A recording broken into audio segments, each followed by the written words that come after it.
All right, good morning, everybody. Good morning. It is Monday. And a bright Monday it is. Today, Paul's second missionary journey. Acts chapter 16, starting at verse 1. Paul went first to Derbe and then to Lystra, where there was a young disciple named Timothy. His mother was a Jewish believer, but his father was a Greek. Timothy was well thought of by the believers in Lystra and Iconium, so Paul wanted him to join them on their journey. In deference to the Jews of the area, he arranged for Timothy to be circumcised before they left, for everyone knew that his father was a Greek. Then they went from town to town, instructing believers to follow the decisions made by the apostles and elders in Jerusalem. So the churches were strengthened in their faith and grew larger every day. Larger every day. Now the commentary. Timothy is the first second generation Christian mentioned in the New Testament. His mother, Eunice, and grandmother, Lois, 2 Timothy chapter 1, verse 5, had become believers and had faithfully influenced him for the Lord. Although Timothy's father apparently was not a Christian, the faithfulness of Timothy's mother and grandmother prevailed. Never underestimate the effect of godly parenting on a child. Timothy and his mother, Eunice, were from Lystra. Eunice had probably heard Paul's preaching when he was there during his first missionary journey, Acts chapter 14, verse 6 through 18.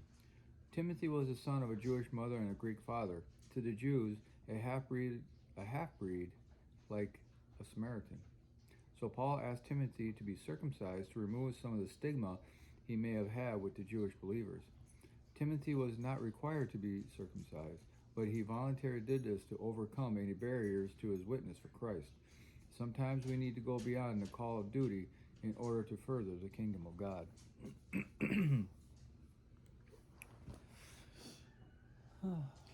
And that's a drastic thing to do.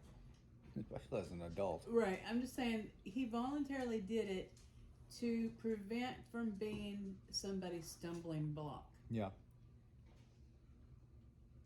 There are a lot of things that we could remove from our lives that are less invasive and easier that would prevent from being somebody else's stumbling block. Yeah. You know, and that doesn't necessarily mean that the things that you remove are wrong. Yeah. But if it's preventing somebody else from getting to God. Well, I know it's also said in the about eating. You know, Yeah. you shouldn't, just because we as Christians are, allowed to eat whatever we want. Right. You know, pork, for example, any form of it. Right. That we, shouldn't sit down and just say, well, look, I get to eat pork, for somebody Right. that may have a problem with it. Because Right. now you're being a stumbling block to them. Right. You're going to have it, and that's okay, but you don't need to shove it in somebody's face. You don't need to shove your freedom in somebody else's face and cause them to be the stumbling block, because now they're gonna look at you sideways, like, Why are you acting like this? yeah, why are you basically, why are you torturing me like Right, this? basically.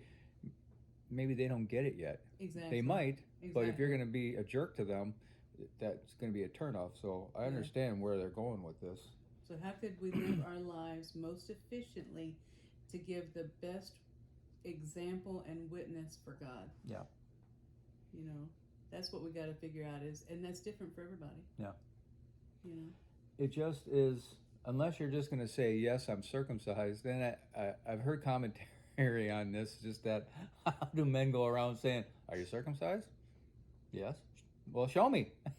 Well, back then it was different. But it was back, and because back then, especially in Greece and things, men worked out like the gyms, like Planet Fitness today. They work out naked, and so everybody's kind of looking at each other sideways when there's like, hey, something's a little bit different over there. Right, and they bathed together and everything. Yeah, and right. that was a cultural norm. Yeah, but just today to have to say that would be we like, view things differently through the United States viewpoint. Yeah, we do.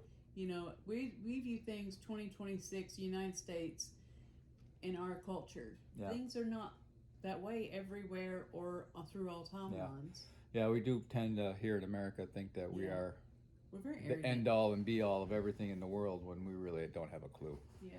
So, But that's a good point of, how do you know? What, back then it was different.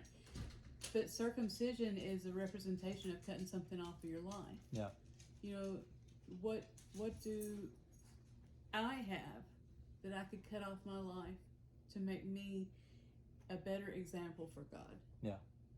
Obviously I'm a female, therefore the human circumcision thing is not, but there are some circumcision things in my life I could remove. Well, example for a woman be if you went into a community that covered their hair. Yeah. That is normal for them, for women to cover their hair all the time. Yeah. And you have your freedom not to. Mm-hmm. And you just walked in among them and tried to push, right. Not push, but to try to, show Christ to them, and they're going to look at you sideways. Why is your hair not covered? You are disrespecting us. That would be such a distraction. They'd never hear the news of Christ, right. Because they'd be distracted by that stumbling block. Yep. Okay. Hope everybody has a glorious day, and we'll talk to you later.